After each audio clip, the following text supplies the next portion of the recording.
सभी पत्रकार साथियों को पत्रकारिता दिवस की हार्दिक शुभकामनाएं।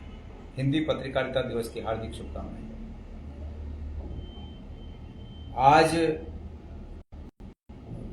वर्तमान के परिप्रेक्ष्य में यह महसूस किया जा रहा है कि लोकतंत्र को जीवित रखने के लिए, लोकतंत्र को मजबूत रखने के लिए आप सब लोगों की, वैसे तो पूरे ही भारत के जितने भी हमारे समस्त नागरिक हैं उन सब की, लेकिन उससे बढ़कर आप लोगों की जो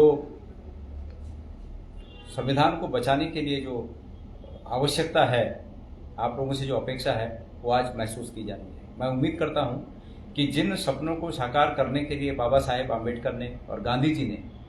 ये संविधान बनाया और भारत के जनगण मन की अपेक्षा को संतुष्ट करने के मंत्र उसमें निहित किए, आप उस भावना को अक्षुण्ण रखने के लिए हमेशा प्रयासरत रहेंगे। साथियों, आज चूंकि भारत के माननीय प्रधानमंत्री जी ने गांधी जी के बारे में इस प्रकार की बात की कि गांधी जी को तब से ज़्यादा जाना गया जब से एक फिल्म आई। मैं समझता हूं कि किसी भी व्यक्ति के, भारत के प्रधानमंत्री इस बात को कहें या विश्व का कोई नेता इस बात को कहे या कोई आम आदमी इस बात को कहे, इस प्रकार की बात से, इस प्रकार की भावना से सहमत नहीं हुआ जा सकता। गांधी जी 1890 के आसपास दक्षिण अफ्रीका से जो उन्होंने सामाजिक और मानव अधिकारों की लड़ाई, जो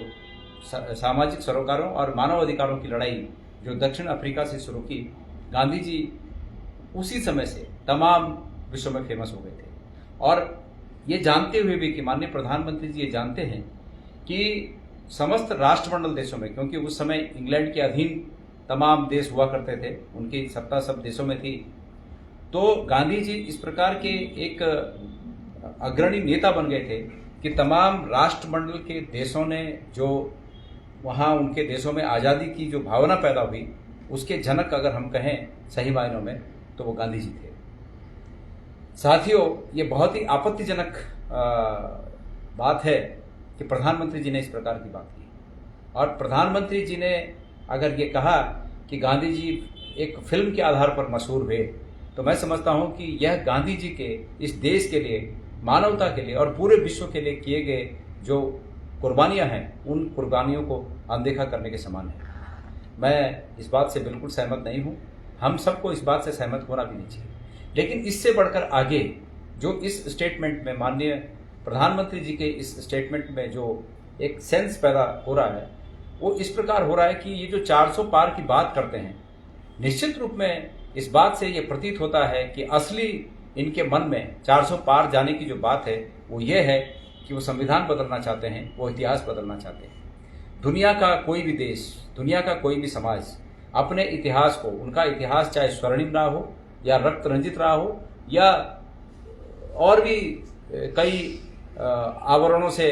आवरणित हो, कि किसी भी प्रकार का इतिहास हो, वो अपने इतिहास को संजो कर रखता है ताकि उस इतिहास से सबक लेकर वो आगे गलतियां न करें और अच्छे रास्ते पर मार्ग को प्रशस्त कर सके। सभी समाज, सभी देश ऐसा करते हैं, लेकिन यहाँ पर ये जो प्रधानमंत्री जी की ये बातें हैं, इससे ऐसा प्रतीत होता है कि 400 पार उन्हें इसी काम के लिए चाहिए कि वो इतिहास को बदल सके। भाई, मैं तो ये स्वस्थ लोकतंत्र की बात सुनना चाहता था माननीय प्रधानमंत्री जी से, और स्वस्थ लोकतंत्र की बात अगर प्रधानमंत्री जी कहना चाहते हैं तो इस रूप में कहा जा सकता था कि वो अपने दल को जिताने की बात करते, लेकिन ये कहते कि उसके साथ साथ विपक्ष भी मजबूत होना चाहिए।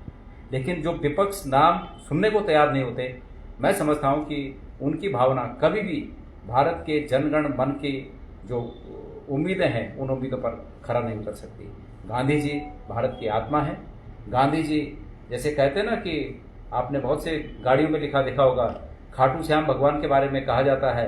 कि हारे का सहारा खाटू श्याम हमारा। उसी प्रकार गांधी जी नाउम्मीदों की उम्मीद हैं। गांधी जी भारत की आत्मा है, और गांधी जी के बारे में इस प्रकार की बातें कहना भी मैं समझता हूं कि इस देश की अतीत से लेकर अब तक की सनातन चली आ रही व्यवस्था पर और संविधान की भावना पर कुठाराघात है। इसको स्वीकार नहीं किया जा सकता।